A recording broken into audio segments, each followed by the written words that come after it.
अस्सलामुअलैकुम students, welcome to chemistry सीखो। Organic chemistry की ये 23वीं वीडियो है और इस वीडियो में हम लोग देखने जा रहे हैं आइसोमेरिज्म अनसैचुरेटेड कंपाउंड्स में। यानी कि हम आइसोमेरिज्म का फिनोमेना देखेंगे। अगर कहीं एल्कीन या एल्काइन की कंडीशन आती है या कहीं कहीं साइक्लो एल्कीन या साइक्लो एल्काइंस की कंडीशन आती है तो क्या होगा। ठीक है, तो वीडियो को एंड तक देखिएगा ताकि आपको सारी बातें समझ में आ सकें और साथ ही साथ नोट्स भी बनाते चलिएगा ताकि आपको रिवीजन करने में आसानी हो। तो चलिए शुरू करते हैं। अगर हमको अनसैचुरेटेड कंपाउंड्स में आइसोमेरिज्म कैलकुलेट करना है तो हम लोग जो है एक चीज़ का इस्तेमाल करते हैं जिसको हम लोग डबल बॉन्ड इक्विवेलेंस के नाम से जानते हैं। ठीक है, double bond equivalence. Double bond equivalence एक फार्मूला होता है जिसको हमारे एनसीईआरटी में तो ये मेंशन नहीं होता है लेकिन रेफरेंस बुक वगैरह में दिया रहता है। इसका इस्तेमाल हम लोग करते हैं ना अनसैचुरेटेड कंपाउंड्स में कितने number of double bond possible हैं वो निकालने के लिए। ठीक है, तो हम यहाँ लिख भी लेते हैं बेसिकली कि number of double bond possible, इसको हम लोग कैलकुलेट करते हैं डबल बॉन्ड इक्विवेलेंस से। ठीक है, तो डबल बॉन्ड इक्विवेलेंस को एक फार्मूले से निकाला जाता है। वो फार्मूला है छोटा सा, उसको याद कर लीजिए, DBE। DBE का मतलब डबल बॉन्ड इक्विवेलेंस बराबर होता है किसके, कार्बन माइनस हाइड्रोजन या halogen upon 2 plus nitrogen upon 2 plus 1। ठीक है, ये एक जनरल फार्मूला है जिससे हम लोग क्या कैलकुलेट कर सकते हैं, number of double bond possible in any compounds. ठीक है, तो इस फार्मूले को हमको याद रखना होगा। जहाँ कहीं भी हेलोजन नहीं होगा वहाँ पर हम जीरो कर लेते हैं, नाइट्रोजन नहीं होगा तो हम जीरो कर लेते हैं, वरना हम इसको वैल्यू रखते हैं। ठीक है, क्योंकि हम लोग पढ़ने जा रहे हैं अनसैचुरेटेड एल्कीन्स और एल्काइंस, तो इसलिए हमको जो है जनरली नाइट्रोजन नहीं मिलेगा देखने को। ठीक है, हम लोग वही फार्मूला करेंगे जिसमें हमको सिर्फ कार्बन और हाइड्रोजन मिलता है क्योंकि वही हमारे सिलेबस में आता है। ठीक, हालांकि डबल बॉन्ड इक्विवेलेंस जो है आपके एनसीईआरटी में मेंशन नहीं किया रहता है, लेकिन फिर भी आप इसको जानिए तो आप जल्दी से स्ट्रक्चरल आइसोमर को निकाल सकते हैं आसानी से। ठीक है, तो डबल बॉन्ड इक्विवेलेंस से हमको क्या मिल जाएगा, हमको मिल जाएगा number of double bond possible, और इससे हमको एक आइडिया मिल जाएगा कि कितने इसके स्ट्रक्चरल आइसोमर्स हो सकते हैं। ठीक है, बेसिकली हमको क्या ये दे देता है, ये हमको दे देता है क्या, आइडिया। ठीक है, कि how many number of structural isomers होते हैं। ठीक है, किसी कंपाउंड में कितने स्ट्रक्चरल आइसोमर्स होते हैं। तो चलिए फटाफट से एक एग्जांपल करते हैं ताकि आपको समझ में आ सके कि क्या यूज़ है, कैसे करना है। ठीक है, तो हमारे पास एक एग्जांपल है C3H6। ये एक हमारे पास कंडेंस्ड फार्मूला है। ठीक है, अब इससे हमको क्या निकालना है कि कितने हमको पॉसिबल स्ट्रक्चर्स हो सकते हैं इसके। तो हम सिंपली क्या करेंगे, वैसे देखिए दो मेथड है, हिट एंड ट्रायल मेथड है। आप जैसे कार्बन इस तरह से बनाइए, देन उसके बाद हाइड्रोजन सेटिस्फाई कीजिए, फिर double bond, triple bond, single bond करिए। ठीक है, इससे आसान तरीका है डबल बॉन्ड इक्विवेलेंस। हम सिंपली क्या करेंगे, डबल बॉन्ड इक्विवेलेंस में कुछ वैल्यूज़ को पुट करते हैं।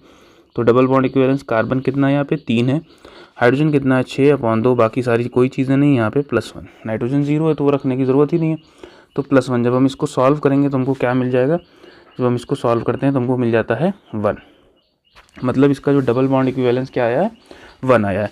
ठीक है, अब 1 वैल्यू आने का मतलब कि इसमें एक डबल बॉन्ड प्रेजेंट है। क्या प्रेजेंट है, एक डबल बॉन्ड प्रेजेंट है। और याद रखिएगा जब एक डबल बॉन्ड प्रेजेंट होता है तो इसका मतलब ये इक्विवेलेंट हो जाता है एक रिंग भी होगी इसमें अंदर। ठीक है, यानी कि इस फार्मूले से हमको एक साइक्लिक कंपाउंड भी देखने को मिलेगा। इसीलिए हम शुरू में कह रहे थे कि साइक्लो एल्केन, अल्कीन और एल्काइन को भी हम इसी में से समझ लेंगे। ठीक है, तो अब हमारे पास बन गया क्या कि हमारे पास या तो एक डबल बॉन्ड होगा या एक रिंग होगी। तो सिंपली हम कार्बन को पुट करते हैं एक डबल बॉन्ड के साथ ऐसे। ठीक है, किसी के दिमाग में आया होगा ऐसे कर लेते हैं। तो ये दोनों चीज़ें सेम है। ठीक है, इसमें कोई प्रॉब्लम नहीं है। आप जब भी काउंट करेंगे इधर से 1 2 3 चलेगा और इधर से 1 2 3 चलेगा, दोनों का नाम सेम आएगा इसलिए दोनों सेम है। तो एक ये हो गया। अब हमारे पास हाइड्रोजन सेट करना है तो ऐसा करते हैं, इसको हम थोड़ा सा क्लीनली लिखते हैं। तो हमारे पास आया CH डबल बॉन्ड CH2 और यहाँ पे CH3 तरह काउंट करते हैं, 3 इस पे, 1 इस पे, 4 और ये 2 6। ठीक है, टोटल कितने हो गए, 6 हो गए। तो हमको क्या मिल गया, 6 हाइड्रोजन्स मिल गए। अब ये हमारे पास फार्मूला सेटिस्फाइड हो गया। इसको क्या नाम देंगे, इसको नाम देते हैं हम लोग प्रोपीन। ठीक है, 3 कार्बन है और सिंगल बॉन्ड है, सॉरी डबल बॉन्ड है तो प्रोपीन। अब इसका हमें क्या पड़ा कि इसका इक्विवेलेंट एक रिंग भी होगा। तो रिंग बनाने के लिए हमको क्या करना होगा, 3 कार्बन की हम रिंग बना लेते हैं ऐसी। इस पर 2 हाइड्रोजन होगा, इस पर 2 हाइड्रोजन होगा और इस पर 2 हाइड्रोजन होगा। क्योंकि 2 वैलेंसी इधर बिजी है, 2 बची तो दोनों पे हाइड्रोजन। अब इसको काउंट करिए तो देखिए इसमें भी 3 कार्बन और 6 हाइड्रोजन है, यानी ये दोनों इसके आइसोमर्स बन गए, स्ट्रक्चरल आइसोमर्स बन गए। और इसका नाम अगर हम दें तो इसका नाम आता है हमारे पास साइक्लोप्रोपेन। तो डबल बॉन्ड इक्विवेलेंस का हम कुछ इस तरह इस्तेमाल करके हम लोग जो है इसके स्ट्रक्चरल आइसोमर्स को निकाल सकते हैं। ठीक है, अब कुछ और एग्जांपल्स भी देखते हैं हमको, ताकि और भी बातें क्लियर हों। जैसे मान लीजिए हमारे पास आ गया एक एग्जांपल C4H8 का। ठीक है, C4H8। अगेन सबसे पहला काम, हम इसको डबल बॉन्ड इक्विवेलेंस कैलकुलेट करेंगे। नंबर ऑफ कार्बन 4 हैं, -8/2 + 1 क्योंकि नाइट्रोजन 0 है। ठीक है, तो ये हो जाएगा हमारे पास 1। अगेन इसका आंसर क्या आया, 1 आया। व्हाट डज दैट मीन कि हमारे पास एक डबल बॉन्ड हो सकता है, ठीक है, और एक रिंग हो सकती है, या फिर हमारे पास क्या हो सकती है, एक रिंग हो सकती है। तो चलिए हम लोग बनाते हैं। ठीक है, तो सबसे पहले डबल बॉन्ड देखते हैं। तो हमारे पास आ जाएगा C एंड C, यहाँ पर हम डबल बॉन्ड कर लेते हैं। ठीक है, अब ज़रा ध्यान से देखिए तो हमारे पास यहाँ पर 4 कार्बन है, इसमें नंबर 1 कार्बन पर हमको डबल बॉन्ड देखने को मिल रहा है। इसकी एक और पॉसिबिलिटी हो सकती है, हम इसको ऐसे भी लिख सकते हैं। ठीक है, किसी के दिमाग में आया हो कि सर ऐसे कर लें, तो ऐसे भी आप कर सकते हैं, लेकिन ये वाला और ऊपर वाला, यानी ये वाला और ये वाला सेम हो जाएगा। ठीक है, तो इसलिए हम इसको हटा देते हैं। तो हमारे पास जो आ गई वो ये दोनों पॉसिबिलिटी आ गई।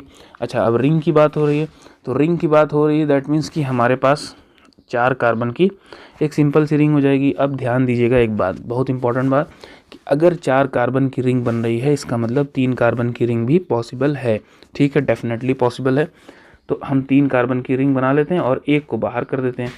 तो अगर हम काउंट करेंगे कार्बन, तो यहाँ CH2 CH2 CH2 और CH2। ठीक है, काउंट करिए तो C4H8 हो गया। इधर हमारे पास CH2 रहेगा, इधर भी CH2 रहेगा, इधर क्या रहेगा, CH रहेगा, और यहाँ पर CH3 रहेगा। सबको काउंट करते हैं, 3 2 5 2 7 1 8 और ये 4। ठीक है, ये भी बन जाएगा। तो ये दोनों हो गया। क्या अभी और कोई पॉसिबिलिटी हो सकती है? अगर हम ज़रा ध्यान से देखें तो इस वाले में हम एक और चीज़ बना सकते हैं। अगर हम चाहें तो हम इसको कुछ ऐसे भी रेफ़र कर सकते हैं। ऐसे 3 कार्बन कर लें और यहाँ पे एक को ऐसे नीचे लटका दें और यहाँ डबल बॉन्ड कर लें। ठीक है, एक ये भी पॉसिबिलिटी हो सकती है। तो हमारे पास टोटल कितने इसके आइसोमर्स मिल गए? इसके आइसोमर्स हमको मिले 5। ठीक है, तो क्या करना है, पहले डबल बॉन्ड इक्विवेलेंस कैलकुलेट करना है, फिर उसका हमको कंपाउंड बनाना है, और कंपाउंड में चेक करते चलना है कि कहीं कोई और पॉसिबिलिटी तो नहीं आ रही है। ठीक है, अब ज़रा थोड़ा सा इसके ऊपर हम लोग डिस्कशन करते हैं।